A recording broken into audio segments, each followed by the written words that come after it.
ബന്ധങ്ങളുടെ കാര്യങ്ങളും പറയും. ബന്ധങ്ങൾക്ക് ഒരു വിലയില്ല. അച്ഛൻ മക്കളെ കൊല്ലുന്നു, മക്കൾ അച്ഛനെ കൊല്ലുന്നു, കാമുകൻ കാമുകിയെ കൊല്ലുന്നു, കാമുകി കാമുകനെ കൊല്ലുന്നു. അപ്പം ഒരു റിലേഷനും ഒരു വാല്യൂ ഇല്ലാത്ത ഒരു എന്താ പറയാ ആർക്കും എന്തും ആകാം എന്നൊരു ലെവലിലേക്ക് ആയി ബന്ധങ്ങൾ. തീർച്ചയായിട്ടും എൻ്റെ വീട്ടിൽ പോലും എൻ്റെ മക്കള് വീട്ടിൽ വന്നു കഴിഞ്ഞാൽ രണ്ടുപേരുടെയും മുറി അടച്ച് കിടക്കും. മുറി അങ്ങ് ലോക്ക് ചെയ്യും. അറ്റാച്ച്മെൻ്റ് ഇല്ല. പിന്നെ നമ്മൾ ഡിറ്റാച്ച്ഡായി. അങ്ങനെ ഒരു ലോകത്താണ് ജീവിക്കുന്നത്. ഞാൻ വളരെ പേഴ്സണലി പറയാണ്, എൻ്റെ അച്ഛൻ എൻ്റെ മക്കളെ സ്കൂളിൽ നിന്ന് വരുമ്പോൾ റോഡ് ക്രോസ് ചെയ്യാൻ ബസ്സിൽ നിന്ന് ഇറങ്ങുമ്പോൾ കാത്തു നിൽക്കും. അവരെ റോഡ് മറികടത്തി കൊണ്ടുവരാൻ. എൻ്റെ അച്ഛൻ മരിച്ചപ്പോൾ ഞാൻ കരയുന്നുണ്ട്. എൻ്റെ മക്കളുടെ കണ്ണിൽ നിന്ന് ഒരു തുള്ളി കണ്ണുനീര് പോലും വന്നില്ല. അത് കണ്ടപ്പോൾ എനിക്ക് മനസ്സിലായി, എത്രയോ അകലങ്ങളിലാണ് നമ്മുടെ ജീവിതം. അതുതന്നെയാണ് നാരായണൻ്റെ മക്കളും.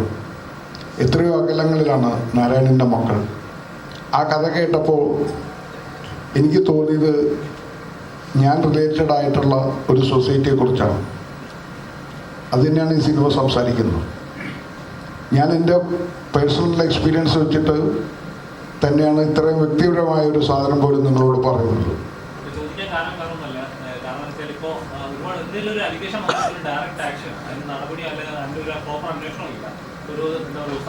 സ്ത്രീകളെ സംരക്ഷിക്കാനൊരു സംഘടനയുണ്ട്. പുരുഷന്മാരെ ഒരു മെൻസ് അസോസിയേഷൻ പോലെ ഉണ്ടെന്ന് പറഞ്ഞാൽ അത് പ്രവർത്തനം പ്രോപ്പറായിട്ടല്ല വന്നോണ്ടിരിക്കുന്നത്.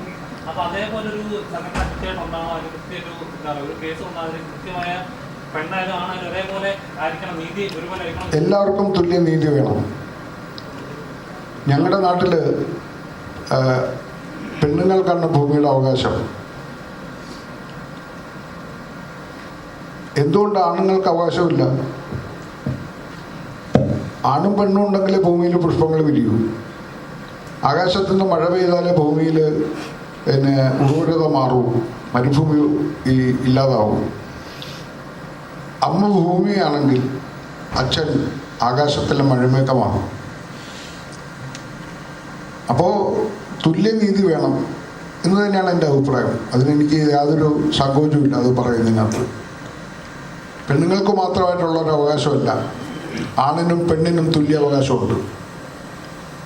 ആണിനും മാത്രമായിട്ട് അവകാശം എന്നല്ല ഞാൻ പറയുന്നത്, ആണിനും പെണ്ണിനും തുല്യ അവകാശമുണ്ട്.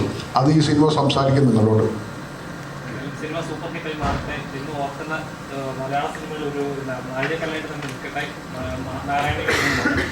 നാരായണൻ്റെ 3 ആൺമക്കൾ.